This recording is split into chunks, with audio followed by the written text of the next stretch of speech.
Why are election expenditure in India is rising? The total expenditure for US presidential and congressional election in November 2024 is estimated at around US $16 billion, equivalent to rupees 1,36,000 crore. Next month नवंबर में US के अंदर presidential and congressional elections होने वाले हैं और ऐसा estimate किया जा रहा है कि इन इलेक्शन में $60 billion, it means 1,36 crore rupees का यहाँ पर एक्सपेंडिचर हो सकता है. According to the Center for Media Studies (CMS), in India, the total expenditure by various political parties for the general election to the Lok Sabha this year was around rupees 1 lakh crore. CMS की एक report के according India में इस year जो Lok Sabha elections conduct कराए गए थे, about 1 lakh crore का यहाँ पर टोटल इलेक्शन एक्सपेंडिचर किया गया था ऑल पॉलिटिकल पार्टीज के द्वारा. What are the limits in India? India के अंदर इलेक्शन एक्सपेंडिचर से रिलेटेड क्या क्या लिमिट्स रखी गई हैं? The election expenditure limit for candidates is rupees 90 lakh पर Lok Sabha constituency in larger state and rupees 75 lakh in smaller state. Lok Sabha constituency larger state के अंदर वन लोकसभा कॉन्स्टिट्यूएंसी के लिए पर कैंडिडेट रुपीज 95 लाख का यहाँ पर प्रोविजन किया गया. स्मॉलर स्टेट की अगर बात की जाए, पर कॉन्स्टिट्यूएंसी पर मेंबर 75 लाख रुपीज यहाँ पर एक्सपेंड किए जा सकते हैं. With respect to legislative assemblies they are rupees 40 lakh and rupees 28 lakh for larger and smaller state respectively. बात अगर लेजिस्लेटिव असेंबली इलेक्शंस की जाए, लार्जर स्टेट में वन लेजिस्लेटिव असेंबली के अंदर ईच मेंबर रुपीज 40 लाख रुपये एक्सपेंड कर सकता है, जबकि स्मॉलर स्टेट के अंदर रुपीज 28 लाख एक्सपेंड किए जा सकते हैं. What are the challenges? Elections across the world democracies have become very expensive. World के अंदर जितने भी डेमोक्रेटिक कंट्रीज हैं, उन कंट्रीज के अंदर इलेक्शंस एक्सपेंसिव होते जा रहे हैं, जो कि एक गुड साइन नहीं है. Such increased expenditure that is made primarily through large donations create an unholy nexus between the elected representatives and donors who seek favors. This act as an entry barrier into electoral politics for many well-meaning citizens. Because ये जो expenditure है elections के अंदर, जो expenditure increase हो रहा है, ये एक्सपेंडिचर ज़्यादातर पॉलिटिकल पार्टीज को डोनेशन के तौर पर मिलता है, जो कि इलेक्टेड रिप्रेजेंटेटिव के बीच और डोनर्स के बीच में एक अनहोली नेक्सस क्रिएट करता है. बिकॉज डोनर्स कुछ यहाँ पर फेवर्स सीख करते हैं विन होने के बाद. इट मीन्स डोनर्स ने जिस पॉलिटिकल पार्टी को डोनेशन दिया है, अगर वो पॉलिटिकल पार्टी विन कर जाती है, विन करने के बाद उस पॉलिटिकल पार्टी की गवर्नमेंट बन जाती है. गवर्नमेंट बनने के बाद डोनर्स के लिए ये फुल्ली यहाँ पर सपोर्ट करती है गवर्नमेंट, और कुछ इस तरह के प्रॉफिट इसको दिए जाते हैं जो नहीं देने चाहिए. इसका जो सबसे बड़ा लॉस ये होता है कि जो वेल मीनिंग सिटीजन है, उनका इलेक्टोरल पॉलिटिक्स में जो एंट्री है वो कहीं ना कहीं बैरियर हो जाता है. In India candidates from all major political parties breach the election expenditure limit by a wide margin. India के अंदर भी जो इलेक्शंस होते हैं, मेजर पॉलिटिकल पार्टीज के कैंडिडेट भी जो एक्सपेंडिचर लिमिट रखा हुआ है, उस लिमिट को यहाँ पर ये ब्रीच करते हैं. इसका official expenditure declared by the BJP and Congress for the 2019 election were rupees 1,264 crore and rupees 820 crore respectively.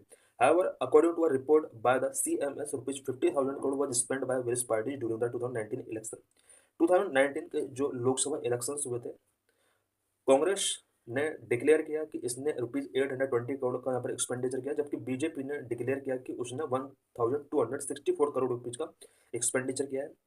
But यहाँ पर CMS की रिपोर्ट ये एस्टिमेट करती है कि ओवरऑल पॉलिटिकल पार्टीज ने 2019 इलेक्शन में अबाउट 50,000 करोड़ रुपए स्पेंड किए थे. The report suggest that 35% of this money was spend on campaign and publicly, while 25% was illegally distributed among voters. CMS की रिपोर्ट ये भी सजेस्ट करती है कि ओवरऑल इस मनी का जो 50,000 रुपीज एक्सपेंड किए गए थे, इसका 35% रुपीज जो एक्सपेंड किया गया था वो इन पॉलिटिकल पार्टीज के द्वारा कंपनी एंड पब्लिसिटी पर एक्सपेंड किया गया था. जो 25% मनी जो एक्सपेंड किया गया था वो इलीगली मनी डिस्ट्रीब्यूट वोटर को किया गया था. The CMS has estimated that spending during the 2024 election by various political parties was close to rupees 1 lakh crore. Such inflated election expenditure fueled corruption, resulting in a vicious cycle. 2024 की CMS का जो estimation है वो ये show कर रहा है कि 2024 के जो इलेक्शंस हुए थे, इस ईयर जो जनरल इलेक्शन हुए थे, इन इलेक्शन में ओवरऑल जो एक्सपेंड किया गया वो 1 लाख करोड़ तक यहाँ पर इलेक्शन का एक्सपेंडिचर पहुंच गया है। इस तरह के जो इलेक्शन एक्सपेंडिचर जो इंक्रीज हो रहे हैं, इसकी वजह से करप्शन को फ्यूलिंग होता है और इसकी वजह से एक विशेष साइकिल भी इलेक्ट पॉलिटिक्स में जनरेट होता है। What can be possible reforms? Number one, state funding of election. Number two, simultaneous election. The Indrajit Gupta Committee 1998 and the Law Commission Report 1999 had advocated for state funding of election. इसका एक solution ये हो सकता है कि जो India के अंदर इलेक्शन का जो फंडिंग किया जाए वो स्टेट के थ्रू किया जाए, और ये रिकमेंडेशन इंद्रजीत गुप्ता कमेटी 1998 और लॉ कमीशन रिपोर्ट ने भी ये रिकमेंडेशन किए थे। This would mean the government partially bears the election expenditure of candidate nominated by the recognised political party. Recognised political party के द्वारा जो भी कैंडिडेट नॉमिनेट किया गया है उसके इलेक्शन के लिए जो कंपेनिंग होगा या जो भी इलेक्शन एक्सपेंस होगा उसका कुछ पार्ट यहाँ पर स्टेट यहाँ पर बियर करे, इसमें ऐसा प्रोविजन किया गया है। नंबर टू, साइमल्टेनियस इलेक्शन में भी solutions to addressing this issue of rising election expenditure. Election expenditure से रिलेटेड इशू को एड्रेस करने के लिए एक सॉल्यूशन ये भी हो सकता है कि साइमल्टेनियस इलेक्शंस करा दिया जाए, but there are challenges on account of principle of federalism and constitutional amendment to this fear that need to be debated. But simultaneous election के साथ सबसे बड़ा चैलेंज ये है कि इससे फेडरलिज्म एंड कॉन्स्टिट्यूशनल अमेंडमेंट से रिलेटेड जो प्रिंसिपल्स हैं काफ़ी हद तक इसमें फेडरलिज्म का वायलेशन होगा, बिकॉज फेडरलिज्म का प्रिंसिपल इंडिया के अंदर जो है इसके कुछ प्रिंसिपल्स साइमल्टेनियस इलेक्शन के साथ कॉन्ट्रेरी हैं, और इसके लिए कॉन्स्टिट्यूशन में भी एक बिग अमेंडमेंट करना होगा जो कि एक डिबेटेबल इशू है। इलेक्शन कमीशन 2016 रिपोर्ट और प्रपोज्ड इलेक्टोरल रिफॉर्म। 2016 में इलेक्शन कमीशन ने कुछ इलेक्टोरल रिफॉर्म से रिलेटेड एक यहाँ पर रिपोर्ट पब्लिश किया था। Firstly, the law must be amended to explicitly provide that financial assistance by a political party to its candidates should also be within the candidate's prescribed election expenditure limit. Because यहाँ पर election expenditure limit पर candidate के हिसाब से तो prescribe किया हुआ है 95 लाख और 75 लाख, और लेड असेंबली के अंदर 45 लाख और 25 लाख समथिंग कुछ ऐसा ही है। बट यहाँ पर इलेक्शन कमीशन ने रिकमेंड किया था कि अपनी रिपोर्ट के अंदर कि पॉलिटिकल पार्टी जो अपने कैंडिडेट को अलग से फंडिंग करती है, इस फंडिंग को भी इसी लिमिट के दायरे में रखा जाए जो 95 लाख या 75 लाख का जो लिमिट है उसी में इसको कंबाइन किया जाए।